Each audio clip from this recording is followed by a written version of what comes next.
Monsieur Bamli, quand tu es première famille, madame, il peut traiter de désordre, il faut appeler sans arrêt, mais quand même, dans mon limite. Râler, sinon, mon petit Jean-Paul dépasser râler. Quand même, non, on veste là, mais bien aimé dans le Seigneur, c'est belle bagaille. C'est belle bagaille, là, on monde camper dans la présence de bon Dieu. C'est belle bagaille, le monde gagne bon Dieu. Là, on dit gagne bon Dieu, on me dit, il y a des gens qui ont prise mon Dieu. Son voisin qui a une prise. Au bon principe Haïti, on va rien courant, mais son voisin va aller. On va rien qui prise pas derrière. On va rien compter. On va rien main switch. Seulement son voisin va aller prise pas derrière. Et moi, j'ai une bonne histoire. Un jeune garçon, homme de connaissance, homme préparé. Homme hautement versé, un intellectuel, avancé. Mais maman, une vieille dame, une servante du Seigneur. À chaque rencontre de sa mère avec lui, sa mère lui parlait de Dieu. Mais pour lui, ça n'a rien, parler de Dieu. Parle-moi de la connaissance, de la science, de la civilisation. Parle-moi de grandes choses de la terre, Internet, des téléphones, de toutes sortes de choses-là. Ce sont des choses qui entourent sa vie. Mais il n'y a aucune place pour ce Jésus. C'est Jésus, l'homme sans égal, l'homme sans pareil, l'homme qui marche sur les eaux, l'homme qui change l'eau en vin, l'homme qui ressuscite les morts, l'homme qui purifie les lépreux. Non, il n'a pas l'empreinte de Jésus dans sa vie.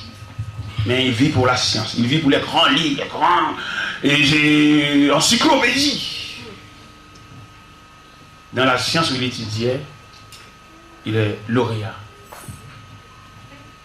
Et dans le jour de la graduation, on l'a décoré comme le premier lauréat. Mais les gens se trouvent autour de lui, regardent ce genre de choses avec du dédain. Ils voulaient détruire ce jeune homme, le lauréat. Un élément gênant. Après la cérémonie, on veut offrir un vin d'honneur, d'où le lauréat doit tenir son verre à la main, et avec son frère le discours, pour présenter son discours à l'endroit de toute l'assemblée, de toute la population. Mais les gens qui se trouvent autour de lui regardent cela avec beaucoup de mépris. Il a empoisonné son verre. Au moment où il va prononcer ce discours, mais il y a en main une boisson empoisonnée. Il a fini de présenter son discours. Il a invité les gens à vider les verres. Mais lui, il est verre poisson. Après, il a bu son verre. Le poison descend à l'intérieur de ce jeune homme et il dévore ce jeune homme, souffrant, toujours revêtu de sa toge, toujours bien habillé, mais il approchait considérablement vers la mort. En pleine cérémonie. Et les gens se regardent. Quand est-ce qu'il allait passer de ce monde autre part? Mais il y a le Dieu de sa mère. Il y a le Dieu de sa mère comme arbitre, comme surveillant général. Quand l'ange de la mort s'approchait vers lui, pour lui apporter dans sa vieille maison, le cimetière, il se souvient de tout ce que sa mère avait dit. Il se souvient également du Dieu de sa mère. En pleine souffrance, en pleine douleur, il a cité le nom du Dieu de sa mère. Il a dit, le Dieu de ma mère, viens à mon secours. Mais tu sais, quelque part, dans le psaume 23, verset 4, il dit, il me conduit dans les sentiers de la justice. Le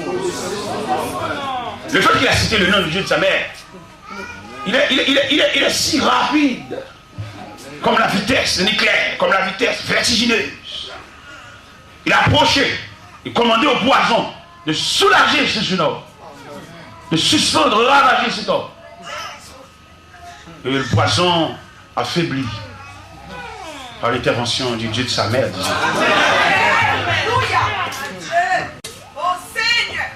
La douleur s'est calmée par l'intervention du Dieu de sa mère. Et au fur et à mesure, il va rétablir son état. Il se souvient des paroles prononcées par sa mère, soit en écrivant, soit en parlant au téléphone. Il se souvient. Dans le moment de convalescence, il dit, dans ma douleur amère, je cite le nom du Dieu de ma mère. Automatiquement, j'ai trouvé le soulagement. Mais le Dieu de ma mère, c'est pas mon Dieu, moi. J'ai dû prêter le Dieu de ma mère pour me soulager. Mais si c'était mon Dieu, mère. À partir de ce moment, je réclame. Je ne veux plus servir du Dieu de ma mère, mais je veux mon Dieu. S'il est le Dieu de ma mère, il arrive si vite. Eh bien, en se réveillant du coma ou bien du sommeil de la mort, il a réclamé. Il a un Dieu en possession. Pas prêté le Dieu de sa mère, mais il a passé toute sa vie à vivre sous la protection du Dieu de sa mère. Mais après cette situation si dure, si douloureuse, il a réclamé son Dieu. Il dit, bon Dieu, maman, non. Oui, son Dieu rapide. Comment appelle-t-on la vitesse de Dieu? C'est la vitesse vertigineuse. La vitesse, un clin d'œil, pap, en bas de Dieu, pap. Ça fait qu'il y a quelqu'un qui a passé, soit bon Dieu va nous rien. Faites très attention. Il y a quelqu'un qui a passé, pas parce que mon Dieu n'est pas capable, non. Il prend distance. Parce qu'on ne peut pas mettre l'affaire. Il y a un pile dans l'affaire, il y a un intérêt là-dedans, nous parlons pour Dieu. C'est les bagailles marrés, les bagailles difficiles, les bagailles devant, les bagailles derrière. L'obligé. On a privé l'argent, le nom en honneur, le nom en gloire, on a gradué, on a dépensé, on a le magasin, on a fait maquette, on a fait toute bagaille. Non, on va pas prier dans ça. On a prié, le docteur a dit, c'est un attaqué de cancer, il a pris tiré. Laisse ça nous dans la prière, dans le jeune. Nous pouvons c'est un jeune. Son Dieu estropié. Son Dieu accident. Son Dieu travail. Et c'est la qui est belle pour mon Dieu. La loi jeune fille avec toute capacité physique, il choisit pour le marcher avec mon Dieu. Et à travers la Bible, nous pouvons constater 3 jeunes garçons qui apportent leur bouquet de jeunesse au pied de Dieu. 3 jeunes garçons. Le premier, c'est Samuel. Il vit dans le temple sous la surveillance d'Élie, le sacrificateur d'alors. Il a déposé sa jeunesse au pied de Dieu comme offrande volontaire, comme sa mère l'avait promis.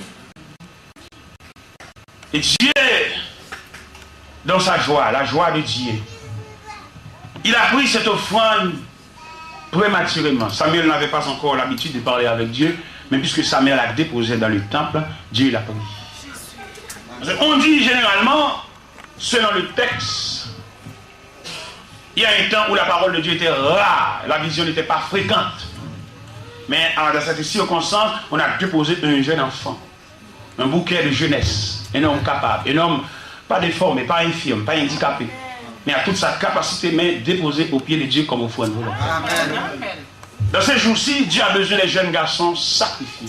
Amen. Dieu a besoin des jeunes garçons pour monter sur l'autel. Pour monter sur l'autel comme Abraham a offert Isaac. Amen. Dieu a besoin des jeunes garçons sans défaut physique pour monter sur l'autel, pour offrir ce corps, comme disait ce cantique, comme disait l'apôtre Paul aux chrétiens de Rome. Je vous exhorte donc, frère, à offrir vos corps, pas au plaisir, pas à la charnalité, mais offrir vos corps comme un sacrifice. Mettez de côté la sexualité, mettez de côté toutes sortes de plaisirs, mais consacre, comme disait ce cantique. Reçois mon sacrifice, il est sur ton autel. Esprit, esprit descend, j'attends le feu. Consacre mon offrande, mais prends sur mon cœur. Le sceau que je demande, c'est ton esprit. Reçois mon sacrifice. terre. Esprit, j'attends le feu. En toi, je vais confier. Je m'adonne à toi. Ensemble, puis, toi, c'est ma vie. Que sois ton salut. Il est sur ton autel. Esprit, esprit, descend. J'attends le feu. Nous avons 3 jeunes qui ont déposé les bouquets de jeunesse au pied de Dieu. En tout premier lieu, c'est Samuel, déposé par sa mère. Et Dieu se sert de Samuel dans une grande dimension ministérielle. On a pu constater dans la vie de Samuel, il y a 3 facultés, 3 grandes facultés. Il est prophète, il est juge, il est sacrificateur.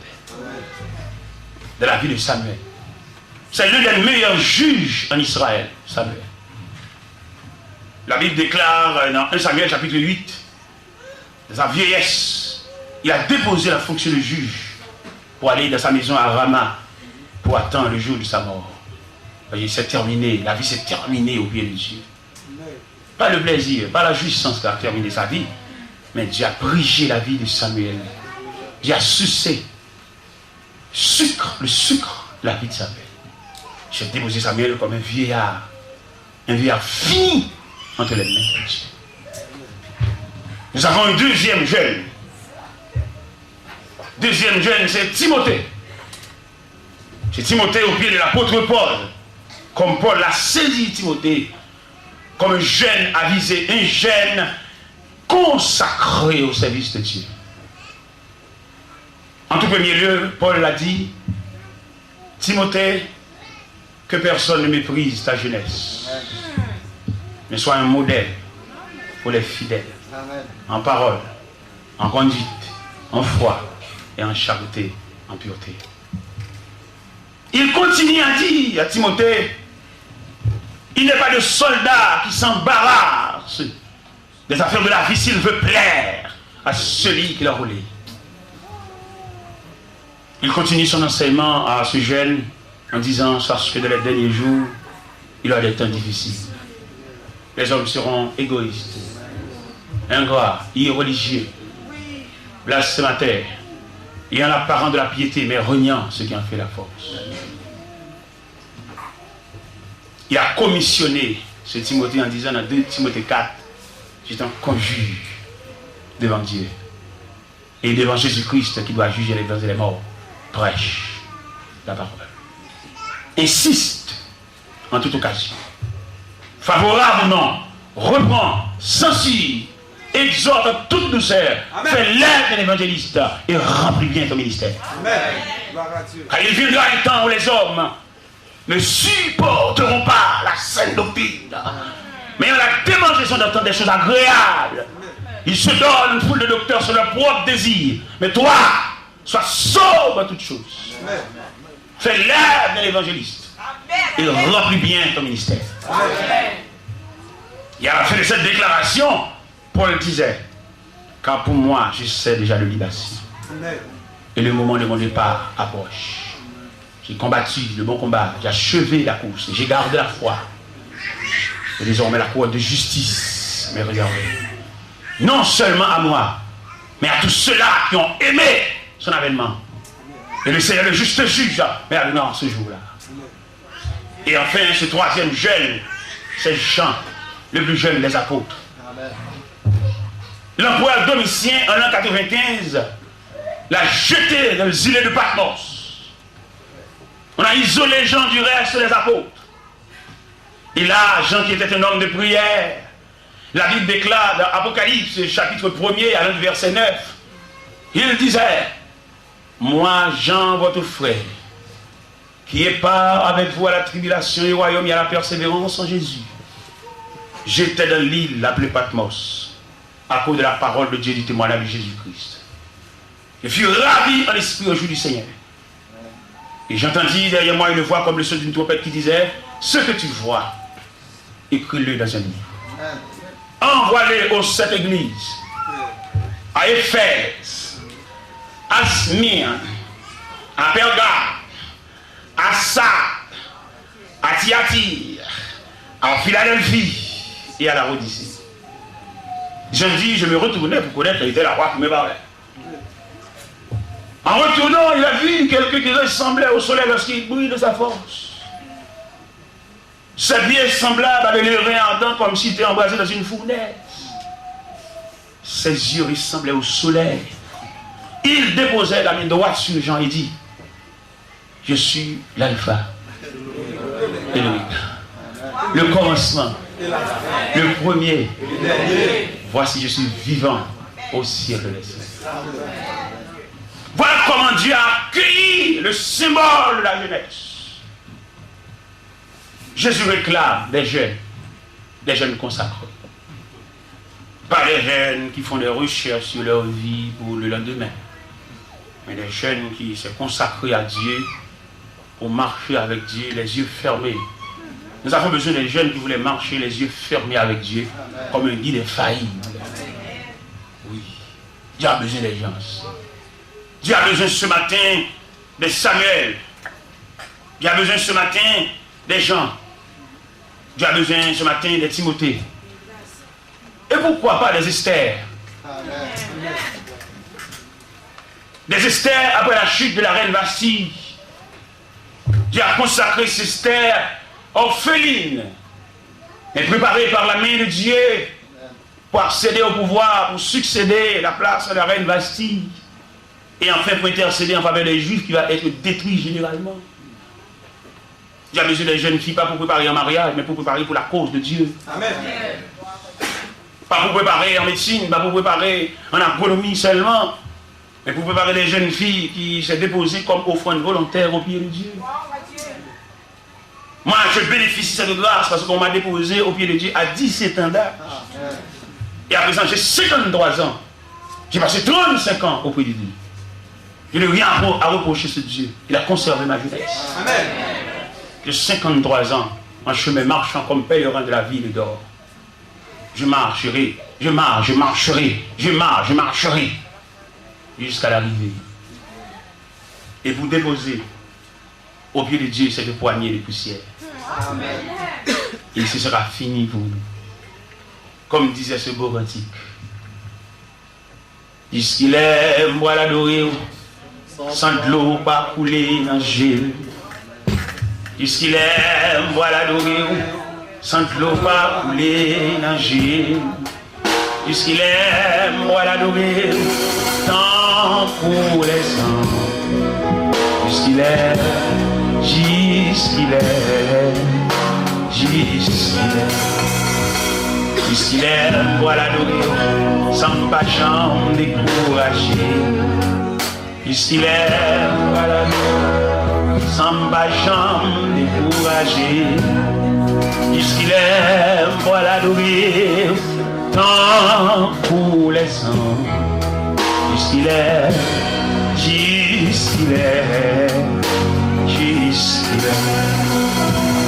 puisqu'il aime, moi l'adorer, son cœur va jamais sauter. Alléluia. Puisqu'il aime, moi l'adorer, son cœur va jamais sauter. Puisqu'il aime, moi l'adorer, tant pour les sangs. Puisqu'il aime,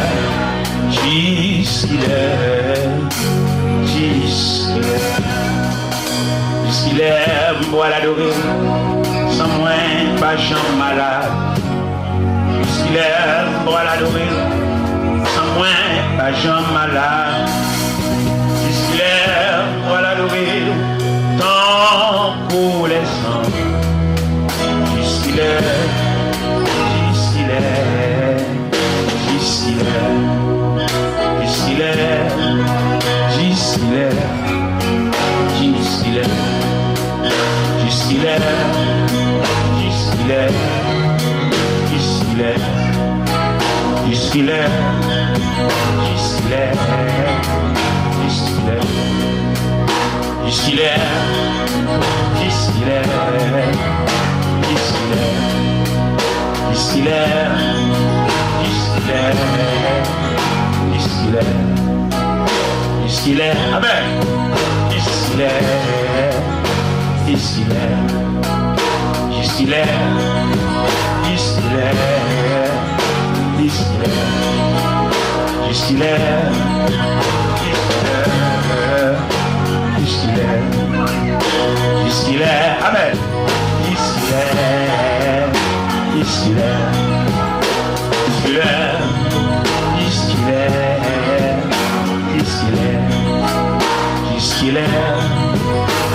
est, puisqu'il est, puisqu'il est, puisqu'il est, puisqu'il est, puisqu'il est,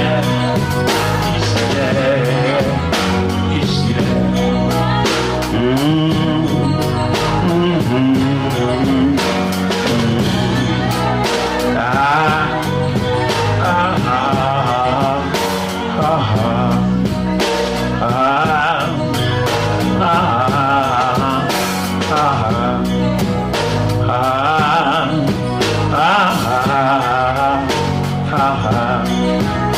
Jusqu'il est, jusqu'il est, jusqu'il est, jusqu'il est, jusqu'il est, jusqu'il est, jusqu'il est, jusqu'il est,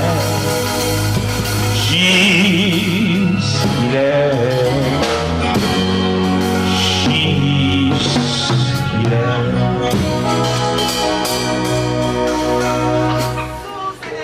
Le nom de Jésus, le nom qui s'est placé au-dessus de tout autre nom. Amen. Dans l'histoire de notre pays, dans l'histoire de notre vie, dans l'histoire du monde, nous avons de grands noms. Amen. Mais ils sont des mortels. Amen. Ils sont allés déjà, mais jamais retournés. Mais Jésus, il vient. Amen. Il partage avec nous nos douleurs, nos souffrances, nos tests chargés. Il nous console. La Bible déclare dans Actes des Apôtres, chapitre 1er, les versets 8, 9, 10 et 11, ou avant les versets 5, 6, 7, de la dernière réunion que Jésus a effectuée avec ses disciples, il parle d'un langage étrange. Et l'un des disciples déclare, Seigneur, est-ce en ce temps-là que tu rétabliras le royaume d'Israël? Il leur dit, ce n'est pas à vous de connaître le temps ou le moment que le Père a fixé sa propre autorité, mais vous recevez une puissance. Amen. Et cet esprit revenant sur vous, vous serez témoins à Jérusalem, dans la Judée, dans la Samarie et jusqu'aux extrémités de la terre. Ça, c'est la dernière réunion que Jésus a effectuée avec ses disciples. Malheureusement, les disciples, en marchant avec Jésus-Christ, ils n'ont fait aucune provision. Ils sont satisfaits d'avoir un grand homme de l'histoire. Ils se sont satisfaits de marcher avec un grand homme de l'histoire qui purifie les lépreux, qui multiplie les pains, qui marche sur les eaux, qui arrêta la tempête. Mais personnellement, ils n'ont fait aucune provision. Au verset 10 et 11, que Jésus, dans la dernière réunion avec ses disciples, il reste suspendu dans l'air. Et en montant, la Bible déclare, nuage l'enveloppait. Et les disciples ne peuvent regarder que le nuage. Mais ils n'ont pas vu le Seigneur. Il est déjà allé, comme c'est déjà dit, comme c'est prévu. Mais la Bible déclare, ils ont les regards fixés vers le ciel. Parce qu'au moment où ils marchaient avec Jésus-Christ, ils n'ont fait aucune provision. Ils se sont satisfaits d'avoir un grand homme de l'histoire avec eux. Mais ils n'ont pas tiré leurs besoins en cet homme sans égard. Comme c'est la situation des chrétiens d'aujourd'hui, ils se sont fiers de marcher dans une grande assemblée. Ils n'ont pas de relation avec Dieu. Amen. Ils se sont satisfaits d'être un diacre, d'être un grand homme dans l'assemblée, un grand homme élevé en dignité. Mais il n'y a aucune provision de Dieu. Amen. Nous avons des gens dans l'assemblée qui ont du grade, d'honneur, de position, mais qui ont peur des choses de la terre. Mais ce que Dieu veut, c'est d'avoir une provision de Dieu. À travers la méchanceté des hommes, à travers les rues, à travers la famille, à travers des institutions de la terre. C'est ce que Dieu veut. Mais les disciples ont raté l'occasion, ils n'ont fait aucune provision. C'est deux hommes vêtus de blanc qui est apparu et dit, homme galiléen, pourquoi arrêtez-vous à regarder le ciel? Parce que Jésus qui est allé au ciel revenait de la même manière que vous l'avez vu allant au ciel. Ça veut dire aujourd'hui, mes bien-aimés, nous fiers pour un chef en groupe, mais qui provision nous fait. Nous fiers pour nous cacher dans l'uniforme, revêtus, habillés, mais sans Dieu. Nous avons des gens parmi nous qui ont peur même leur ombrage. Je n'ai pas de provision de Dieu, ils parlent seulement de Dieu. Il y a seulement le nom de Dieu dans leur bouche, de leur gosier. Ils n'ont pas un Dieu personnel. Je vous exhorte ce matin à saisir Dieu. Par le Dieu de ton église, par le Dieu de ta mère, par le Dieu de ton père, par le Dieu de l'incision, par le Dieu du groupe, par le Dieu de la chorale. Mais ton Dieu. Amen. Comme ces jeunes hommes allant de mourir, il fait place au Dieu de sa mère. Mais après son propre établissement, il a choisi son Dieu. Je vous exhorte ce matin à réclamer ta part. Si Dieu représente un melon, on doit diviser ce melon en tranches. Réclame. Réclame ta part. Pour faire la route. Il n'est pas trop facile pour nous faire route ça sans Dieu. Beaucoup de gens ont fait la route avec le nom de Dieu, mais pas avec la personne. Nous avons besoin non seulement le nom, mais la personne. Vous devez en possession de Dieu. Pourquoi ça? Pour le lieu que tu travailles. Il y a des gens, il y a des malveillants. Il y a des hommes méchants qui ont voulu détruire les gens. Mais si vous avez Dieu, il est le défenseur. Il dit quelque part dans la Bible, voici, je vous ai donné le pouvoir de marcher sur les serpents, sur les scorpions, sur toute la puissance de l'ennemi. Et rien ne pourra vous nuire. Mais pour rien ne pourra vous nuire, il fallait en possession de Dieu. Pas citer le nom de Dieu dans les versets de la Bible, mais détache le nom de Dieu dans ce verset et ajuste Dieu dans ta vie.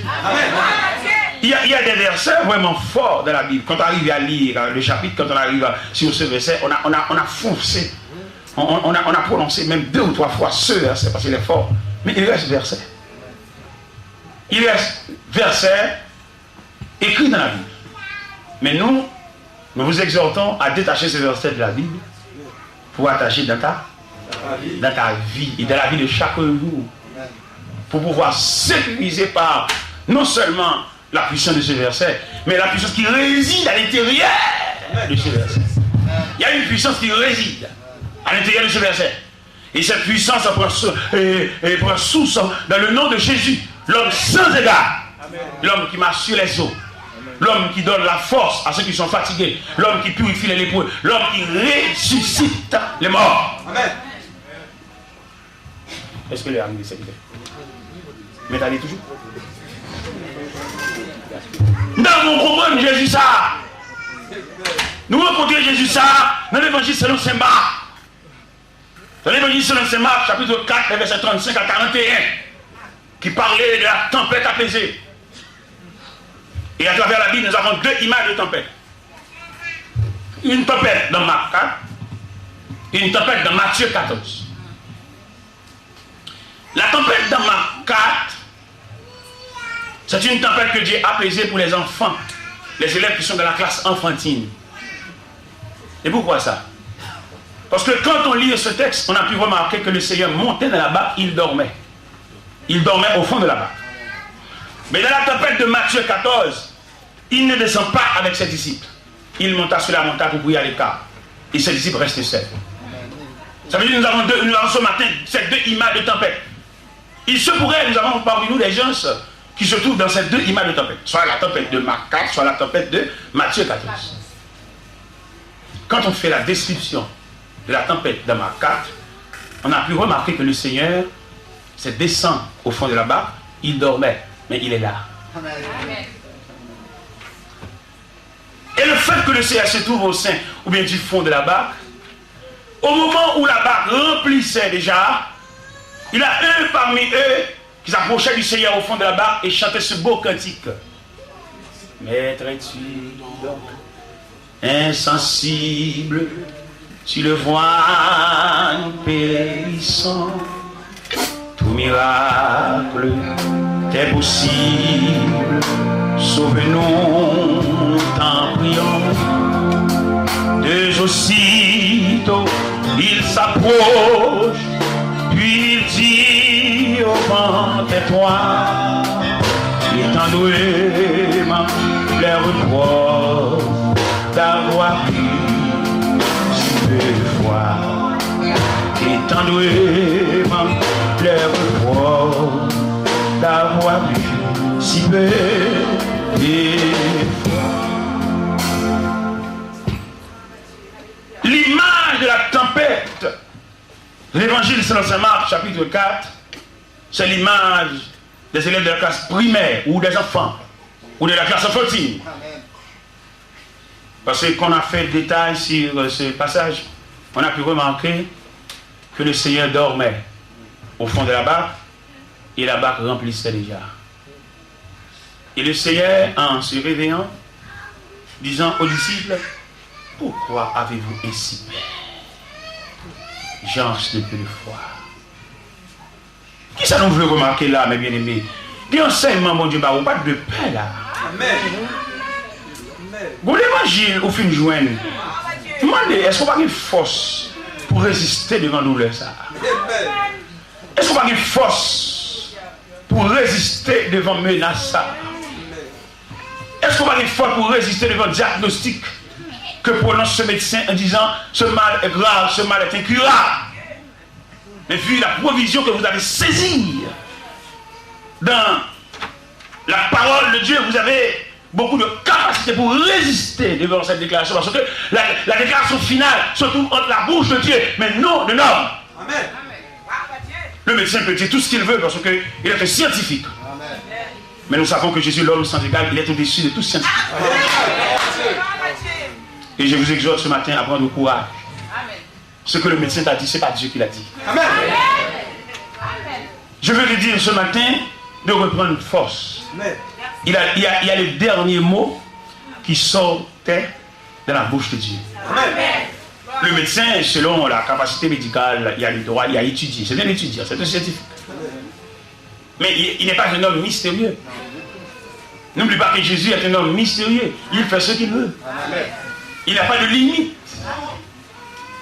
Quand un empereur domitien a jeté Jean dans les îles de Patmos, mais Jésus physiquement n'a pas aucun moyen pour aller rencontrer Jean, mais puisqu'il est Dieu, il a fait son apparition à Jean. Mais quelle voix il a pris? Je ne sais pas. Mais je pouvais dire tout simplement, le verset précis, côté il dit, à la 4e veille de la nuit, Jésus descend de la montagne, marchant sur la mer, alla vers eux. Ça veut dire, je dis ce matin, pour en finir, les gens qui se trouvent à la 4e veille de la nuit, le Seigneur ne tarde pas à descendre la montagne. Il a marché sur la mer. Et monte dans votre barque où tu te trouves. Et pour calmer cette mer agitée. Est-ce que vous avez trouvé ce verset qui disait à la 4e veille de la nuit? Verset 25. À la 4e veille de la nuit, Jésus descend de la montagne, marchant sur la mer et alla vers eux. Verset 25, à la 4e veille de la nuit, Jésus alla vers eux, marchant sur la mer. Quand on est arrivé à la 4e veille de la nuit, Jésus ne restera pas sur la montagne. Je vous dis ce matin, quand vous êtes dans la première veille de la nuit, Jésus resta sur la montagne. Quand on traverse la 2e veille de la nuit, Jésus resta encore sur la montagne. Quand on a traversé la 3e veille de la nuit, Jésus style, il reste encore. Mais quand on va finir en traversant la 4e veille de la nuit, Jésus ne restera pas. Il descend de la montagne. Il marcha sur la mer, malgré la mer agitée, malgré... C'est un liquide. Mais quand même, il rendra C'est un liquide à l'état solide pour arriver jusqu'à. Et finalement, j'ai un dernier verset. Quand il monta de la barque, le vent cessa. Quel verset? Quand il monta de la barque, ou bien il monta de la barque et le vent cessa. Quel verset?